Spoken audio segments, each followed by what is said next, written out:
రామచంద్రనాయుడు గారు ముందుగా మీరు చిన్న సినిమా నిర్మాత కదా! చిన్న సినిమాల గురించి ఎంతో పోరాటం అది చేస్తున్నారు. అయినా ఈ వారం ఏంటి అన్ని సినిమాలు, ఒక్కసారి అన్ని సినిమాలు. ఎలా అయితే ఇండస్ట్రీకి చాలా ఇబ్బంది కదా! మరి మీరేమో ప్రతి వారం, ప్రతిసారి, ప్రతి చోట చిన్న సినిమాల గురించి వాటిని కాపాడే బాధ్యత అన్నీ మీరు తీసుకున్నప్పుడు మీరు వీళ్ళకి చెప్పలేదా? అదే చెప్తానండి. యాక్చువల్లీ ఏమైందంటే అండి, ఈ 17 తారీఖున 10 సినిమాలు రిలీజ్ అయినాయండి. దాంట్లో 7 సినిమాలు రిలీజ్ సినిమాలు, 3 సినిమాలేమో డబ్బింగ్‌లు, రిలీజ్‌లు చేసినయి సినిమాలు. ఎంత దారుణం అంటే, ఇప్పుడు యాక్చువల్లీ రివ్యూలు ఎప్పుడు కూడా నేను ఎగనెస్ట్ అండి. శుక్రవారం సినిమా రిలీజ్ అయితే శుక్రవారం రివ్యూలు చెప్పడానికి ఎగనెస్ట్ నేను. ఎందుకంటే సినిమా 3 రోజులు బతకనివ్వండి అని అందరినీ మేము కోరుతుంటాం. కానీ ఈవేళ రివ్యూ చెప్పడం కంటే బాధాకరమైన విషయం ఏంటంటే, మీరు పిలిస్తే వచ్చిన దాని గురించి ఒక 7 సినిమాలు కూడా 7 రత్నాలు లాంటి సినిమాలండి. దీంట్లో చిన్న సినిమా, చెత్త సినిమా ఏం లేదు. మంచి సినిమాలు అన్నీను. ఫర్ ఎగ్జాంపుల్ 'వదల' అనే సినిమా ఉంది. దానికి దర్శక నిర్మాత మన తమ్మారెడ్డి భరద్వాజ్ గారు ప్రొడ్యూసరు. అలాగే సినిమా జగద్బాబు గారు హీరో. అది మధ్యప్రదేశ్‌లో తీశారు. ఒక మంచి కంటెంట్ ఉన్న సినిమా. లయ మెయిన్ క్యారెక్టరు. జగపతి బాబు గారు మెయిన్ క్యారెక్టరు. అది సుమారు నాకు తెలిసి 8, 10 కోట్లు అయి ఉంటుందండి ఆ సినిమాకి. దాంట్లో జగపతి బాబు గారు కూడా వన్ ఆఫ్ ది పార్ట్నర్ అని ఎక్కడో విన్నాను నేను. నిజం ఉండొచ్చు, అబద్ధం ఉండొచ్చు. ఇలాంటి సినిమా అసలు ఆంధ్రప్రదేశ్‌లో అయితే చాలా చోట్ల షోలు పడల. ఎంత అన్యాయమైన విషయం. జగపతి బాబు గ్లామర్ ఉన్న హీరో. అది తమ్మారెడ్డి భరద్వాజ్ గారు సీనియర్ ప్రొడ్యూసరు. తమ్మాటి భరద్వాజ్ గారు అంత ఎక్స్‌పీరియన్స్ ఉండి కూడా ఎందుకండి ఇలాంటి తప్పులు చేస్తున్నారు? అంటే నా ఉద్దేశం ఆ కథా కంటెంట్ తప్పే లోపం అనుకుంటున్నాను నేను. ఏ లోపమైనా మార్నింగ్ షో చూసి మ్యాట్నీకి కథ బాగోలేదని చెప్పి వెళ్ళిపోవచ్చు జనం. కానీ మార్నింగ్ షోకి నో షో పడినాయి చాలా చోట్ల. ఇది చాలా బాధాకరమైన అంటే విషయం. మీరు ఇందాక మధ్యప్రదేశ్ గవర్నమెంట్‌లో తీసిన సినిమా అని చెప్పారు. అవును. అంటే ఈళ్ళు రాయితీల కోసం సినిమాలు తీస్తున్నారంటారా? రాయితీలు ఎంతొత్తది? 8 కోట్లు పెట్టి సినిమా తీస్తే 4 కోట్లు రాదని రాయితీ అండి. ఏదో 30%, 20% ఇస్తారు. అది దాని గురించి కాదు. అంటే అక్కడ రాయితీలు, ఇక్కడ ఆంధ్రప్రదేశ్‌లో రాయితీలు లేవు కాబట్టి అక్కడ సినిమా చేస్తే కొంచెం మనకు ఎంతోమంది బిజినెస్ అడ్వాంటేజ్ ఉంటుందని ఉద్దేశం తీశారు. కానీ అదే జగపతిబాబు గారు ఇదే తెలుగు డైరెక్టరే, తెలుగు ప్రొడ్యూసరే కదా! అందరూ వీళ్ళే కదా! సార్ మన లొకేషన్ ప్రభుత్వాలు మారుద్ది అంతే. మన ప్రభుత్వాలు రాయితీలు ఇవ్వట్లేదా? ఇప్పటివరకు ఇవ్వట్ల. చిన్న అన్ని రాష్ట్రాలు ఇస్తున్నారు. మధ్యప్రదేశ్ ఇస్తున్నారు, యూపీ ఇస్తున్నారు. ఏంటిది మన కర్ణాటక కూడా ఇస్తున్నారు కొంచెం. కర్ణాటక కూడా ఇస్తున్నారు. అలాగే అన్ని రాష్ట్రాలు ఇస్తున్నారు తప్ప మన రాష్ట్రంలోనే ఇంకా ఇవ్వట్లేదు. మరి మీరు ఇప్పటివరకు ఏం కృషి చేయనట్టు రాయితీల కోసం? కృషి అంటే పేపర్లో కృషి చేస్తున్నాం, అందుకు పంపిస్తున్నాం తప్పండి. గవర్నమెంట్ ఒప్పుకోవాలి కదా! గవర్నమెంట్ దగ్గర నుంచి బెనిఫిట్లు ఉండి, సబ్సిడీలు ఉండి, ఇళ్ళు ఉండి, స్థలాలు ఉండి అంటే ఎవరు ఇవ్వరండి. మన గవర్నమెంట్‌ని ముందు ఏం చేస్తున్నామంటే తెలుగు సినిమాని డెవలప్ చేయండి. ఆంధ్రాలో ఎఫ్‌డీసీ చైర్మన్ కొత్తగా మా ఫ్రెండ్ ఆయన అయ్యారు, భరతభూషణ్ గారు. ఆయన అక్కడ లొకేషన్‌లు ఫ్రీ అని, లేకపోతే అక్కడ మన మినిమమ్ ఛార్జీలతోటేమో రూమ్స్ అని ఇలా ప్లాన్ చేస్తున్నారు ఆయన. దాంట్లో చంద్రబాబు శ్రీనివాసరావు గారు వన్ ఆఫ్ ది డైరెక్టరు. ఆయన కూడా చెప్పారు, ఎక్కడైనా పోలీసులు ఇబ్బంది పెట్టినా, లేదా లొకేషన్‌లో ఎవరిని ఇబ్బంది పెట్టినా మేమున్నాం, మాకు కాల్ చేయండి అని చెప్పేసి అనేది సింగిల్ విండో పర్మిషన్స్ అయితే వస్తున్నాయి. తెస్తున్నారు ఆంధ్రాలో. అక్కడ వాళ్ళు కృషి చేస్తున్నారు. అంటే ఆంధ్రాలో మంచి లొకేషన్లే కాబట్టి. అయితే సబ్సిడీలు ఇంతవరకు వాళ్ళు రాలేదు. పూర్వం పాత సబ్సిడీలు ఎప్పుడో ఉన్న సంవత్సరాల క్రితం ఉన్న సబ్సిడీలే రిలీజ్ చేయలేదు వాళ్ళు. మరి ఇప్పటి వరకు మీరు ఎవరిని కలవలేకపోయారు? ఈ ఎందుకు తెలంగాణ కలవలేదు? గవర్నమెంట్‌ని గాని, ఆంధ్రప్రదేశ్ అసలు గవర్నమెంట్‌ని గాని? ఆంధ్రప్రదేశ్ గవర్నమెంటే మా చేతిలో ఉందండి. రోజు బాలకృష్ణ గారు, మా భరతభూషణ్ గారు వీళ్ళందరూ అక్కడే ఉన్నారు. మీటింగ్‌లు చేస్తున్నారు. రోజు ఆంధ్రాలో కలుస్తున్నారు. అన్నీ చేస్తున్నారు. మన ఎఫ్‌డీసీ అనేది ఇది బ్రహ్మాండమైన యాక్టివ్‌గా కానీ పనిచేస్తున్నారు ఇప్పటి నుంచి. సినిమా కోసం ఏం చేసినట్టు ఏం అది కనిపించలేదు. ఇంకా అమలు జరపలేదు అంతే మీరన్నట్టు. ఇప్పుడు ఎఫ్‌డీసీలో ఉన్న వాళ్ళందరూ కూడా సినిమా వాళ్ళే. బుర్ర సాయి మాధవ్ గారు కానివ్వండి, లేకపోతే ఝాన్సీ గారు కానివ్వండి, అందరూ సినిమా సంబంధించిన వాళ్ళందరూ ఎఫ్‌డీసీలో ఉండడం ఇది ఫస్ట్ టైం. అంటే లోగడ ఎప్పుడో ఎన్టీ రామారావు హయాంలో ఒకసారి అందరూ సినిమా వాళ్ళు పెట్టారు. మళ్ళీ మన జనరేషన్‌లో తీసిన తర్వాత పొలిటీషియన్ కానీ, ఇంకోళ్ళు కానీ ఎవరిని దరిజారనివ్వకుండా ఎగ్జిబిటర్లు, డిస్ట్రిబ్యూటర్లు, ప్రొడ్యూసర్లు, ఆర్టిస్టులు సుమన్ గారు కానివ్వండి, ఇలాంటి వాళ్ళందరూ పెట్టింది ఈ సంవత్సరమే.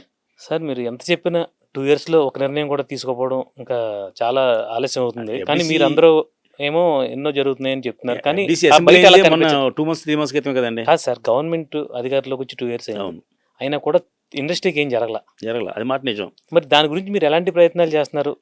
అది కాదు కానీ నిన్న మేము సెన్సార్ ఆఫీస్‌ని కలిసాం సార్. ఇక్కడ ఎఫ్‌డీసీలో ప్రివ్యూ థియేటర్ ఉంది మనకండి. హైదరాబాదులో సెన్సార్ ఆఫీస్‌లో ప్రివ్యూ థియేటర్ ఉంది. జనరల్‌గా ప్రివ్యూ థియేటర్ అక్కడ చూస్తారు. అంటే ఇది నా పర్సనల్ విషయం చెప్తున్నా, నా బాధ చెప్తున్నా. అక్కడ ప్రివ్యూ థియేటర్ చూస్తున్నారు. అక్కడ చూస్తే 7,000 ఎంతో రెంట్ అండి. ఇది మన సినిమాకి సెన్సార్‌కి అక్కడ చూస్తే 7,000 రెంట్. ఇప్పుడు అక్కడ సిస్టమ్ బాగోలేదని ప్రసాద్ ల్యాబ్‌లో చూస్తున్నారు. అది 15,000 రూపాయలు రెంట్. నేను నిన్న ఆఫీసర్ గారిని కలిసాను. సార్ మాది ఈ సంవత్సరం 15 సినిమాలు సెన్సార్లు ఉన్నాయి. అప్లికేషన్ పెట్టాను. ఒకసారి వెళ్ళి నమస్కారం పెట్టుకున్నాను. నేను మా జనరల్ సెక్రటరీ ప్రసన్న కుమార్ గారును. మీరు ఈ కొంచెం త్వరగా చూడటం ఒకటి, ఏడీసీసీని కొంచెం ఏదైనా రిలయబుల్ చేయడం ఒకటి. మూడో పాయింట్ ఏంటంటే సెన్సార్ కూడా మీ థియేటర్లో చూస్తే మాకు బాగుంటుంది సార్ అంటే ఆయన ఏమన్నారంటే మంచి సలహా ఇచ్చారు మాకు. ఆఫీసర్ కూడా చాలా బాగా రిసీవ్ చేస్తున్నారు. చాలా మంచి ఆయన. ఏమండి మేము ఎక్కడో రామంతపురం నుంచి ప్రసాద్ ల్యాబ్‌కి రావాలంటే మాకు స్ట్రెయిన్ అవుతున్నాం, ఇబ్బందిగా ఉంది. మా ఆఫీస్‌లో చూస్తే మాకు ఇంకా హ్యాపీ కదా! అయితే అక్కడ సిస్టమ్ పనిచేయట్లేదు. సిస్టమ్ బాగు చేయించండి అంటేనేమో ఇది ఆంధ్ర తెలంగాణ 2 ఎఫ్‌డీసీలు ఉన్నాయి కాబట్టి ఇద్దరు సెన్సార్ ఇద్దరు భాగస్వామ్యంతో చేయాలని అనుకుంటున్నారు. కాబట్టి మీరు దాని గురించి ముందు ప్రాబ్లమ్ సాల్వ్ చేయండి అని చెప్పారు. అప్పుడు మా ప్రసన్న కుమార్ గారు నేనేం చెప్పామంటే, ఇక్కడ దిల్ రాజు గారు, అక్కడ భరతభూషణ్ గారు ఇద్దరు మా వాళ్ళేనండి. ఇండస్ట్రీకి 2 కళ్ళు వాళ్ళు. కాబట్టి ఆ ఇద్దరితో సమన్వయపరిచి డెఫినెట్‌గా ఎఫ్‌డీసీలో ఉన్నటువంటి ఎక్విప్‌మెంట్‌ని రిపేర్ చేయిస్తాం. ఖచ్చితంగా ఇక్కడ చేయిస్తాం సార్. చిన్న నిర్మాతలకు 10,000 వెసులుబాటు వస్తుందని చెప్పి నేను చెప్పడం జరిగింది. ఆల్రెడీ ఈ ప్రాసెస్ చేయడం జరిగింది. మా ప్రసన్న కుమార్ గారు భరతభూషణ్ గారితో మాడారు. అవసరమైతే మా దానకర్ణుడు ఒక ఆయన ఉన్నారు, చదలవాడి శ్రీనివాసరావు గారు. దానికి 50,000 60,000 అయితే కనుక ఈ 2 ప్రభుత్వాలు ఇంకా ఏదైనా ముందుకు రాకపోతే కనుక అవసరమైతే మా చదలవాడి శ్రీనివాసరావుతో ఖర్చు పెట్టించేస్తాం మేము. ఎందుకంటే ఆయన పిలిస్తే పలికే దైవం మాకు.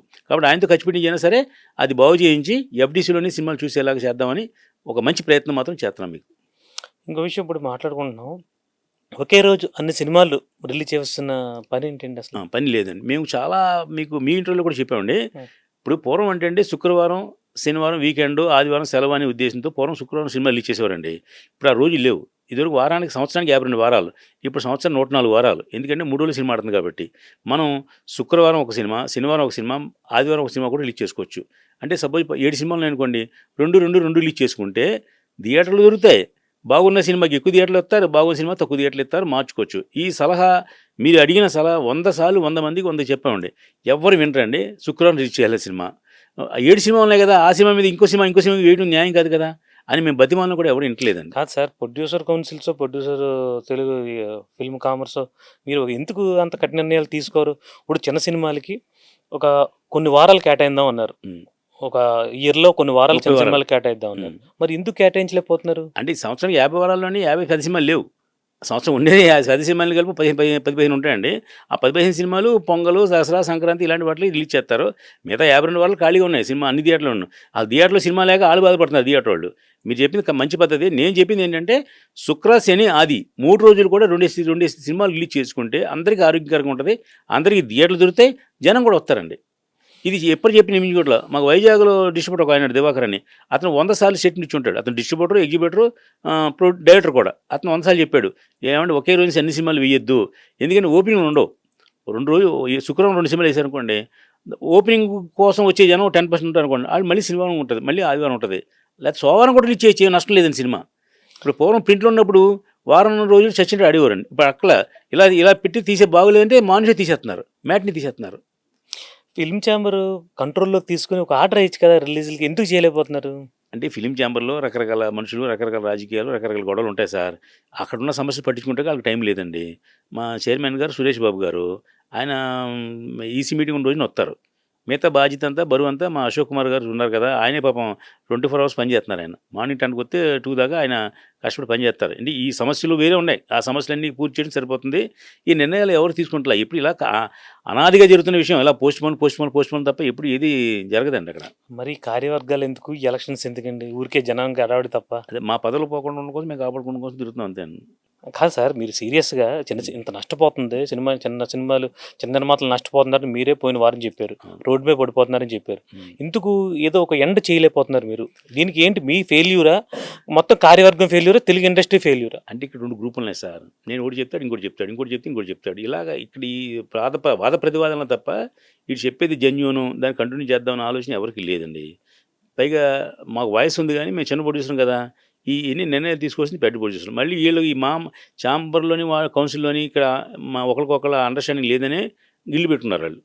ఆ గిల్లు పెట్టిన వాళ్ళు కూడా సమస్యలు ఎదుర్కొంటున్నారులేండి. ఆ విషయం వేరే విషయం అనుకోండి, మన సంబంధం లేని విషయం. అది సపరేట్గా ఒక అసోసియేషన్ పెట్టుకున్నారు వాళ్ళు. అది అలా ఉంది. ఇప్పుడు ఈ వారానికి 7 సినిమాలు రిలీజ్ అయితే నేను ఈ 7 సినిమాలు డెఫినెట్గా మంచి సినిమాలు ఈ వారం అనుకున్నా. ఏ సినిమా కూడా లేదండి అసలు నో షో అనేది ఎంత దారుణంగా అంటే, ఈవేళ సెకండ్ డే అండి. ఈవేళ సెకండ్ డే కూడా షోలు పట్ల. మన శ్రీకాంత్ గారు, రాజేంద్ర ప్రసాద్ సినిమా, నాగేశ్వర డైరెక్టరు, ఆలీ గారు, బ్రహ్మానంద్ గారు, ఓల్డ్ క్యాస్టింగ్ ఉన్న సినిమా. నిజంగా సినిమా బాగుంది, చాలా బాగుంది. బాగుంటాం కాదు, చాలా బాగుంది. ఫుల్ హిలీరియస్ కామెడీ అండి. ట్రైలర్స్ కానీ ఇది కానీ చాలా బాగుందండి. ఆ సినిమా కూడా షోలు పట్టలేదండి. ఎంతగానో అన్యాయం అండి అసలు. రామచంద్రన్ గారు, గిల్డ్ మోనోపోలీ వల్ల ఎంత జరుగుతుందంటారా? ఆ గిల్లు మోనోపల్లి వాళ్ళు సినిమా జనం రాకపోవడం, సినిమాలు రిలీజ్ చేయడం అంత సంబంధం లేదండి. అది వాళ్ళ మోనోపల్లి వాళ్ళకి వేరే ఉంటుంది. వాళ్ళ హక్కులు, వాళ్ళ పోరాటాల కోసం వాళ్ళు పోరాడతారు తప్ప వాళ్ళ ఇండస్ట్రీ గురించి పట్టించుకోరు. వాళ్ళ పనులు వాళ్ళు చేసుకుంటున్నారు. మనం ఈ సినిమా ఆడకపోవడం కారణం మాత్రం వాళ్ళు కాదు. వాళ్ళు ఎందుకు పెద్ద సినిమాల గురించి, పెద్ద వాటి గురించి పోరాడుతున్నారండి వాళ్ళు. చిన్న సినిమా జోలికి వాళ్ళు ఇప్పుడు రారులేండి, పట్టించుకోరు వాళ్ళు. సినిమా పరిశ్రమకి పరిశ్రమ హోదా, ప్రభుత్వం హోదా వస్తే ఇవన్నీ సమస్యలకు పరిష్కారం ఉంటుందంటారు. 100% వస్తాయి. ఇప్పుడు పవర్ బిల్ ఉందనుకోండి, పరిశ్రమ బిల్లు పవర్ వేరుగా ఉంటది. ఇది వేరుగా ఉంటది కదా! ఆ విధంగా తగ్గుతది. ఒక పవర్ కాడి నుంచి అన్నీ తేడా వస్తాయండి. సబ్సిడీలు గానివ్వండి, ఇప్పుడు ఆంధ్రప్రదేశ్ ప్రభుత్వం వైజాగ్‌లో ఏదో ఒక స్టూడియోలు కట్టుకుంటానికి పర్మిషన్‌లు సైట్లు కూడా ఇత్తారని ఒక ప్రపోజల్ రన్ అవుతుంది. కొత్తగా చైర్మన్ అయిన భరతభూషణ్ గారు 7, 8 ప్రపోజల్స్ పెట్టారు గవర్నమెంట్ దగ్గర. ఒకటొకటి అమలు జరుగుతూ ఉంటాయండి. అలా జరుగుతూ ఉంటాయి అక్కడ.